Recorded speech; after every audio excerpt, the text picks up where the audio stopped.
Halo bos, kembali lagi ke channel NDST ya. Ini tutorial kali ini agak berbeda ya teman-teman, karena saya tidak membuat tutorial langsung. Ini saya ingin menunjukkan beberapa contoh foto-foto martabak yang bagus dan yang tidak ya, sambil menunggu kamera handphone yang baru ya. Karena sedikit cerita saja teman-teman, seminggu yang lalu itu kamera handphone saya itu hilang ya. Jadi tepatnya diambil orang, jadi dompet, uang, SIM, KTP dan beserta kamera handphone saya itu raib ya. Jadi semingguan ini lebih ini saya konsen ngurusin surat-surat yang hilang itu dulu ya. Makanya sambil menunggu kamera handphone yang baru ini, daripada kosong ya, saya akan menunjukkan beberapa gambar-gambar tentang martabak. Jadi nanti teman-teman bisa membedakan martabak yang bagus dan mana yang jelek ya. Oh ya, bagi teman-teman yang baru bergabung, baru subscribe channel ini, bisa dilihat-lihat video sebelum-sebelumnya ya. Jadi ketika mengikuti video yang baru, teman-teman tidak bingung karena sebelumnya sudah melihat video-video sebelumnya yang sudah saya buat. Jadi kebanyakan ada ya, banyak dari kolom komentar itu yang bingung ya. Jadi yang bingung karena nontonnya itu tidak dari awal ya. Jadi usahakan teman-teman nontonnya dari awal, jadi biar belajarnya mudah ya. Ini salah satu contoh ya, coba kita mulai melihat satu contoh. Ini yang saya buat contoh martabak untuk yang bagus ya kalau ini ya. Jadi yang berhasil, jadi seratnya itu saya perbesar ya, seratnya pori-porinya rata ya, jadi benar-benar rata, keringnya juga merata. Bisa dilihat teman-teman, ini contoh yang bagus ya. Yang jadi masalah itu ada beberapa masalah dari martabak itu yang beraneka ragam. Contohnya seperti ini. Ini contoh ya, ini ada gambar, saya kasih keterangan di sini, adonan basi ya. Ini saya klik coba. Ya, ini teman-teman kalau dilihat, dia seratnya itu hancur ya dia ya.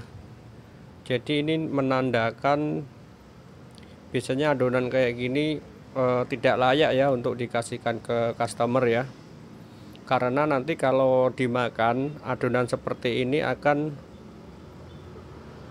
bau tepung ya, seperti ini ya. Jadi kalau dimakan itu, makanya ada orang nyebut kok martabaknya masih bau tepung ya. Ya seperti ini teman-teman, gambarnya contohnya seperti ini.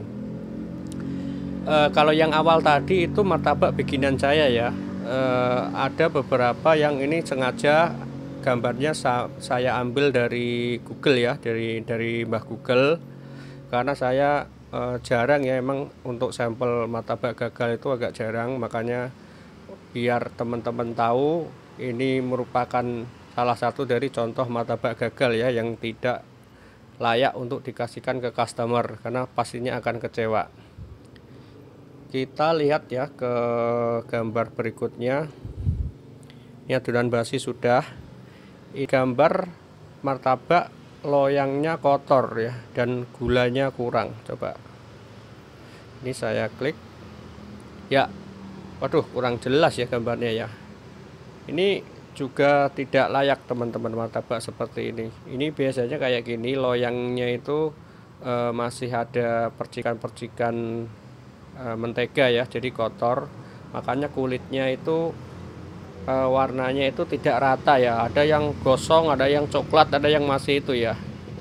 Ini juga kalau dimakan pasti tidak enak ya, meskipun diisi pakai coklat-coklat yang import itu juga akan tidak enak karena kuncinya itu di adonannya. Ini juga jelek, ini loyang kotor kayak gini, serta kurang gula ya kalau kayak gini ya. Jadi mungkin komposisi gulanya ini kurang juga ya. Ini juga saya ambil dari Google ya. Kita lanjut ke yang gambar ini yang martabak bagus ya. Ini saya klik aja ya. Ini contoh martabak bagus ya, seratnya sangat teratur, kulitnya ini juga tipis, bagus. Ini sebetulnya nggak ada kendala kalau ini ya. Terus martabak bantat ya, ini ya, coba saya klik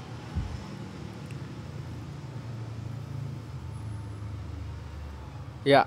Ini kalau teman-teman lihat, seratnya bener-bener nggak ada ya sama sekali ya. Ini udah pasti nggak enak ini. Faktor bantat ini banyak ya, jadi bisa pertama itu masalah di tahap waktu mengadon, itu biasanya berpengaruh ya. Terus waktu ngasih soda kuenya. Terus yang ketiga itu di pengaturan apinya ya. Itu 3 kunci itu kalau bisa dilewatin martabak akan bagus. Jadi martabak kayak gini pun kalau kita mentegain juga menteganya nggak bakalan masuk teman-teman. Jadi percuma. Ini bantet ini termasuk apa ya, penyakit yang parah ya. Jadi nggak layak untuk dikasihkan ke customer. Kita bawahnya lagi martabak bantet lagi, gambar yang lain ya. Ya, ini juga menurut versi saya ini termasuk bantat juga, karena nggak ada seratnya sama sekali ya. Jadi adonan itu gimana ya, mentega aja nggak bisa masuk ini. Ini juga kurang layak ya dikasihkan ke customer. Ya meskipun ini bantetnya tidak separah yang tadi ya. Ini bantet juga, cuma yang kelasnya kelas ringan kasarannya gitu. Kalau tadi udah berat tadi itu, yang sebelumnya tadi. Kita lanjut saja ya. Ini martabak yang keenceran. Ya, jadi ciri-ciri keenceran itu kulitnya kayak gini teman-teman. Ini kayak apa ya, lembek banget gitu ya. Jadi beda ya, bedakan antara martabak empuk dan lembek ya. Kalau martabak lembek itu biasanya kebanyakan air, jadi waktu kita tekan pakai jari itu adonan itu nggak bakal kembali lagi ya. Jadi benyek, lembek. Tapi kalau adonan empuk kita pencet itu dia mentul, bisa balik gitu. Nah ini juga kurang bagus ya. Kalau saya ini nggak layak untuk dikasihkan ke customer. Ini juga saya ambil dari Mbah Google ya. Terus martabak dengan kulit tebal ya. Nah ini kalau teman-teman perhatikan seratnya itu bagus ya. Jadi seratnya udah bagus. Cuma ini di kulit tebal ya. Ini biasanya agak kekentalan ini, jadi menyebabkan kulitnya tebal.